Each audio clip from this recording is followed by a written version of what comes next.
இது வாரவலம் செய்திகள். மட்டக்களப்பு கொக்கட்டுச்சோலை பால் கிணற்று படுகொலை, 5 சந்தேகத்தின் பேரில் கைது. வாகனங்கள், ஆடைகள், ஆயுதங்கள் உட்பட பெருமளவிலான பொருட்கள் போலீசார் மீட்பு. மட்டக்களப்பில் போலீசார் அதிரடி. இனி விரிவான செய்திகள்.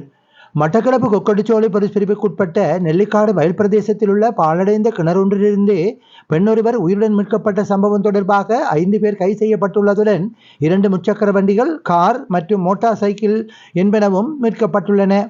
கோடரி, வாள், ஆடைகள் என்பனவும் இச்சம்பவத்தின் போது மீட்கப்பட்டுள்ளதாக மட்டக்களப்பு கிழக்கு மாகாண குற்ற விசாரணை பிரிவு பொறுப்பதிகாரி டி மேனன் தெரிவித்தார். இந்த குழுவினர் மட்டக்களப்பில் நடைபெற்ற பல்வேறு கொள்ளை சம்பவங்களுடன் தொடர்பட்டுள்ளதாகவும் போலீசார் மேலும் தெரிவித்தனர். வவுணதீவிலிருந்து மட்டக்களப்பு நகருக்கு 3 வயது குழந்தையுடன் சென்ற இளம் தாய் ஒருவர் காணாமல் போனார்.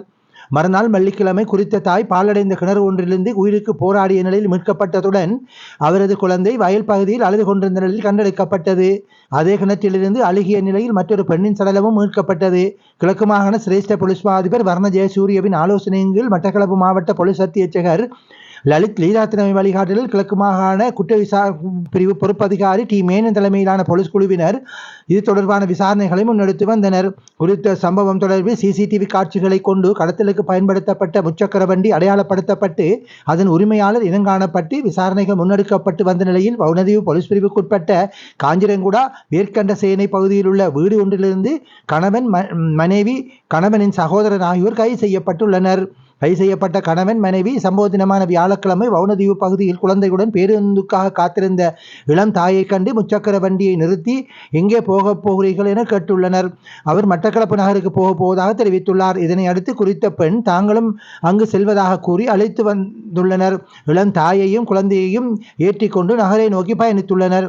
அப்போதுதான் தான் அடகு வைத்த நகையை, குழந்தையின் தங்க ஆபரணத்தை மீட்கப் போவதாக தெரிவித்துக் கொண்டே நகரை வந்தடைந்து குழந்தையுடன் இளம் தாய் இறங்கியுள்ளார். இறங்கிய இளம் தாய்க்கு பின்னால் குறித்த பெண்ணும் தானும் வருவதாக தெரிவித்து பின்தொடர்ந்து சென்றுள்ளார். அங்கு அவர் அடகு வைத்த தங்க ஆபரணத்தை மீட்டெடுத்து கொண்ட பின்னர் குறித்த பெண் தாங்கள் மீண்டும் வவுணதீவு செல்வதாகவும் உங்களுடன் இன்னொருவரை ஏற்றி குறைந்த கட்டணத்தில் கொண்டு செல்வதாகவும் தெரிவித்து அவர்களை மீண்டும் ஆட்டோவில் ஏற்றியுள்ளார்.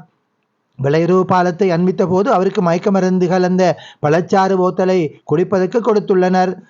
அவர் அதனை வாங்கி குடித்ததை அடுத்து மயக்கம் அடைய ஆரம்பித்துள்ளார். இதன்போது கொத்தியாப்புல பகுதியில் உள்ள வயல் பகுதியில் குழந்தையினை எறிந்துவிட்டு முச்சக்கர வண்டி காஞ்சிரங்குடா சென்று அங்கு மயக்கமடைந்த பெண்ணின் சுமார் 4.5 பவுன் தாலிக்கொடியை கலட்டி தனது மனைவியிடம் கொடுத்துவிட்டு மனைவியை வீட்டில் இறக்கிவிட்ட பின்னர் வீட்டில் இருந்த தனது காரில் குறித்த பெண்ணை ஏற்றிக்கொண்டு தனது சகோதரனை கூட்டிச் சென்று நெல்லிக்காட்டு பகுதிக்கு கொண்டு சென்று கிணற்றில் பெண்ணை வீசிவிட்டு சென்றுள்ளனர்.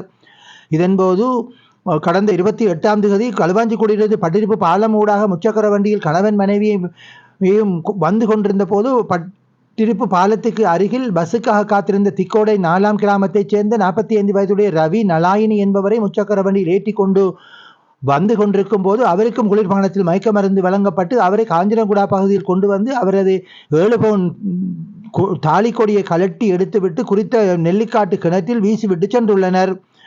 இப்பெண்ணிடம் இருந்து கொள்ளையடிக்கப்பட்ட தாலிக்கொடியை விற்பனை செய்து அதன் மூலம் கார் ஒன்றினை கொள்வனவு செய்துள்ளதாகவும் போலீசார் தெரிவித்தனர். கைது செய்யப்பட்ட நபர்கள் நாளை மட்டக்களப்பு நீதவான் நீதிமன்றத்தில் ஆஜர்படுத்தப்பட உள்ளதாக போலீசார் மேலும் தெரிவித்தனர். மட்டக்களப்பு குற்ற விசாரணை பிரிவு போலீசார் மேலதிக விசாரணைகளை மேற்கொண்டு வருகின்றனர்.